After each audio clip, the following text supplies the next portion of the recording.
Ésaïe, chapitre 6. L'année de la mort du roi Osias, j'ai vu le Seigneur assis sur un trône très élevé. Le bord inférieur de son vêtement remplissait le temple. Des séraphins se tenaient au-dessus de lui. Ils avaient chacun 6 ailes. 2 dont ils se couvraient le visage, 2 dont ils se couvraient les pieds et 2 dont ils se servaient pour voler. Ils se criaient l'un à l'autre, « Saint, Saint, Saint est l'Éternel, le Maître de l'univers. Sa gloire remplit toute la terre. » Les montants des portes se sont mis à trembler à cause de la voix qui retentissait et le temple a été rempli de fumée. Alors j'ai dit, « Malheur à moi! Je suis perdu, car je suis un homme aux lèvres impures. J'habite au milieu d'un peuple aux lèvres impures et mes yeux ont vu le roi, l'Éternel, le Maître de l'univers. » Cependant, l'un des séraphins a volé vers moi, tenant une braise qu'il avait prise sur l'autel à l'aide de pincettes.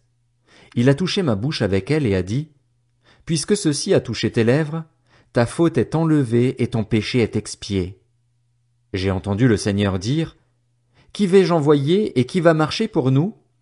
J'ai répondu, « Me voici, envoie-moi. » Il a alors ordonné, « Va dire à ce peuple, vous aurez beau écouter, vous ne comprendrez pas. Vous aurez beau regarder, vous ne saurez pas. Rends insensible le cœur de ce peuple, endurcis ses oreilles et ferme-lui les yeux pour qu'il ne voie pas de ses yeux, n'entende pas de ses oreilles, ne comprenne pas de son cœur, ne se convertisse pas et ne soit pas guéri. » J'ai dit, « Jusqu'à quand, Seigneur ?» Et il a répondu, « Jusqu'à ce que la dévastation ait privé les villes d'habitants et les maisons d'êtres humains, et que le territoire soit dévasté, désertique, jusqu'à ce que l'Éternel ait éloigné les êtres humains et qu'une grande partie du pays soit abandonnée. S'il y reste encore 1/10 des habitants, à leur tour ils passeront par les flammes. Cependant, tout comme le térébinthe et le chêne conservent leur souche quand ils sont abattus, la souche de ce peuple donnera une sainte descendance. » Ésaïe, chapitre 7. À l'époque d'Akaz, fils de Jotham, lui-même fils d'Ozias qui était roi de Juda, Rétsin, le roi de Syrie, monta avec Pékar, le fils de Rémalia, le roi d'Israël, contre Jérusalem pour l'attaquer, mais sans parvenir à s'en emparer. On annonça aux membres de la dynastie de David, « Les Syriens ont pris position sur le territoire d'Éphraïm. » Akaz et son peuple en furent tout secoués, comme les arbres de la forêt lorsqu'ils sont secoués par le vent. Alors l'Éternel dit à Ésaïe, « Sors donc à la rencontre d'Akaz avec ton fils Shear-Jashub, au bout de l'aqueduc du réservoir supérieur, sur la route du champ du teinturier. Tu lui diras, « Sois tranquille, n'aie pas peur et que ton cœur ne se trouble pas devant ces 2 bouts de bois fumants, devant la colère de Rétsin et de la Syrie ainsi que du fils de Rémalia. Ne sois pas troublé parce que la Syrie a décidé de te faire du mal, parce qu'Éphraïm et le fils de Rémalia disent, « Montons contre Juda, semons-y la panique, frayons-nous-y un passage et proclamons-y roi le fils de Tabil. » Voici ce que dit le Seigneur, l'Éternel. Cela ne se produira pas, cela n'aura pas lieu. Certes, Damas est la capitale de la Syrie et Rétsin le souverain de Damas, mais d'ici 65 ans, Éphraïm ne sera plus un peuple. Samarie est la capitale d'Éphraïm et le fils de Rémalia le souverain de Samarie. Si vous ne croyez pas, vous ne subsisterez pas. L'Éternel dit encore à Akaz, « Demande pour toi un signe à l'Éternel, ton Dieu. Demande-le, que ce soit dans les plus extrêmes profondeurs ou les lieux les plus élevés. » Akaz répondit, « Je ne demanderai rien, je ne provoquerai pas l'Éternel. » Ésaïe dit alors, « Écoutez donc, membres de la dynastie de David. Est-ce trop peu pour vous de fatiguer les hommes, pour que vous abusiez encore de la patience de mon Dieu? Voilà pourquoi c'est le Seigneur lui-même qui vous donnera un signe. La Vierge sera enceinte, elle mettra au monde un fils et l'appellera Emmanuel. Il se nourrira de lait caillé et de miel jusqu'à ce qu'il sache rejeter le mal et choisir le bien. Cependant, avant que l'enfant sache rejeter le mal et choisir le bien, le territoire dont tu redoutes les 2 rois sera abandonné. Par l'intermédiaire du roi d'Assyrie, l'Éternel fera venir sur toi, sur ton peuple et sur ta famille des jours tels qu'il n'y en a jamais eu de pareils depuis le jour où Éphraïm s'est séparé de Juda. Ce jour-là, l'Éternel sifflera les mouches qui sont dans le delta du Nil en Égypte et les abeilles qui se trouvent en Assyrie. Elles viendront et se poseront toutes dans les pentes abruptes des torrents et les fentes des rochers, sur tous les buissons et les pâturages.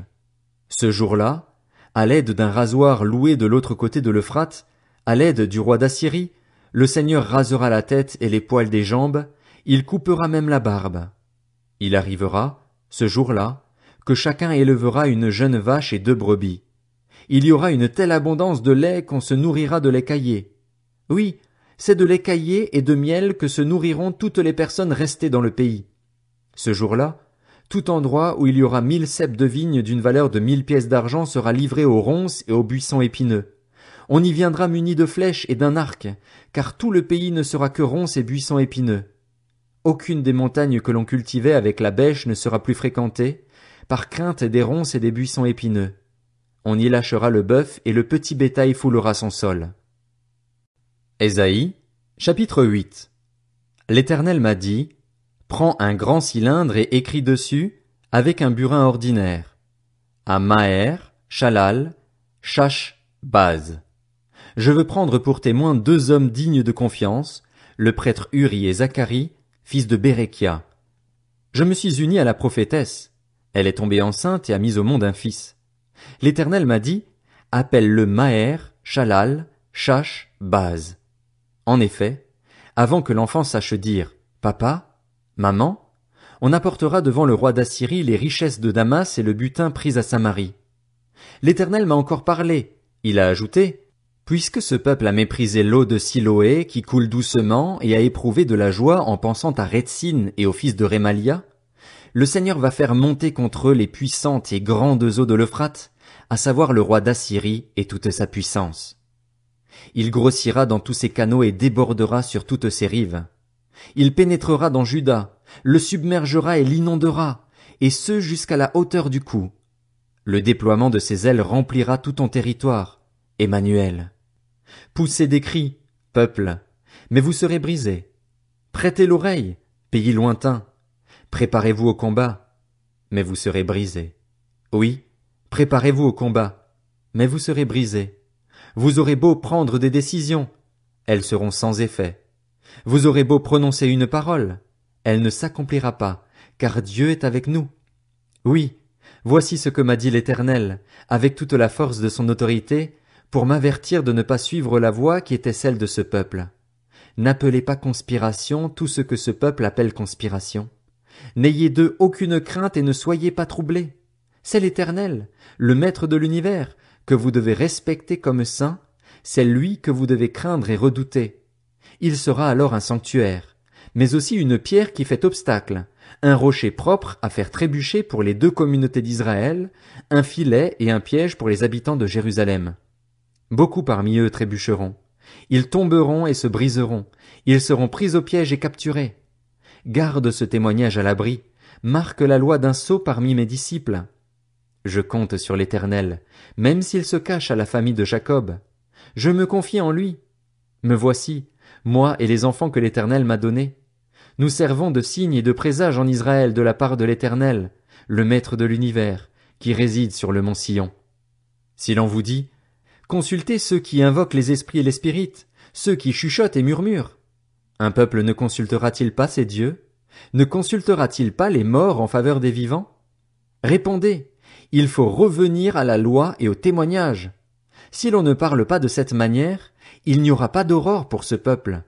Il parcourra le pays, accablé et affamé, et, quand il aura faim, il s'irritera, maudira son roi et son Dieu et tournera les yeux en haut.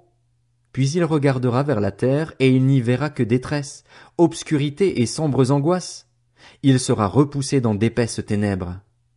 Toutefois, les ténèbres ne régneront pas toujours sur la terre où il y a maintenant des angoisses. Si les temps passés ont couvert de mépris le territoire de Zabulon et de Nephtali, les temps à venir couvriront de gloire la région voisine de la mer, la région située de l'autre côté du Jourdain, la Galilée à la population étrangère. Ésaïe, chapitre 9. Le peuple qui marchait dans les ténèbres a vu une grande lumière. Sur ceux qui habitaient le pays de l'ombre de la mort, une lumière a brillé. Tu rends la nation nombreuse. Tu augmentes sa joie. Elle se réjouit devant toi comme on le fait lors de la moisson, comme on jubile au partage du butin. En effet, le fardeau qui pesait sur elle, le gourdin qui frappait son dos, le bâton de celui qui l'opprimait, tu les brises comme tu l'as fait lors de la victoire sur Madian.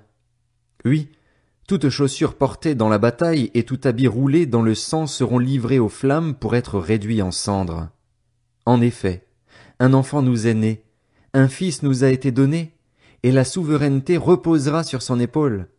On l'appellera merveilleux conseiller, Dieu puissant, Père éternel, Prince de la paix. Étendre la souveraineté, donner une paix sans fin au trône de David et à son royaume, l'affermir et le soutenir par le droit et par la justice, dès maintenant et pour toujours. Voilà ce que fera le zèle de l'Éternel, le Maître de l'univers. Le Seigneur envoie une parole contre Jacob, et elle tombe sur Israël. Le peuple tout entier en aura connaissance, Éphraïm et les habitants de Samarie, eux qui disent avec orgueil et arrogance, « Des briques sont tombées? Nous construirons en pierre de taille. Des sycomores ont été coupés? Nous les remplacerons par des cèdres. » L'Éternel fait alors triompher contre eux les ennemis de Rétsin et arme leurs ennemis. Les Syriens à l'est, les Philistins à l'ouest. Il dévore Israël à pleine bouche.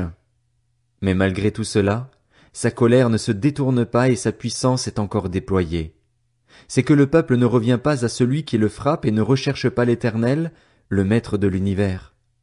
Aussi l'Éternel arrachera-t-il d'Israël la tête et la queue, la branche de palmier et le roseau, tout cela le même jour.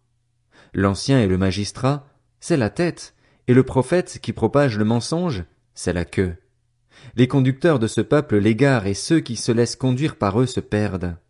C'est pourquoi le Seigneur ne peut se réjouir en pensant à ces jeunes gens et n'aura pas pitié de leurs orphelins et de leurs veuves. En effet, tous sont des impies et des méchants, et toutes les bouches ne savent que proférer des absurdités. Mais malgré tout cela, sa colère ne se détourne pas et sa puissance est encore déployée. En effet, la méchanceté brûle comme un feu qui dévore ronces et buissons épineux. Elle embrase les buissons de la forêt, d'où s'élèvent des colonnes de fumée. C'est à cause de la colère de l'Éternel, le Maître de l'univers, que le pays est embrasé, et le peuple alimente lui-même ce feu. Personne n'épargne son frère. On pille à droite, mais on a encore faim. On dévore à gauche, mais on n'est pas rassasié. Chacun se met à manger son propre bras. Manassé dévore Éphraïm, Éphraïm Manassé, et ensemble ils fondent sur Juda. Mais malgré tout cela, sa colère ne se détourne pas et sa puissance est encore déployée.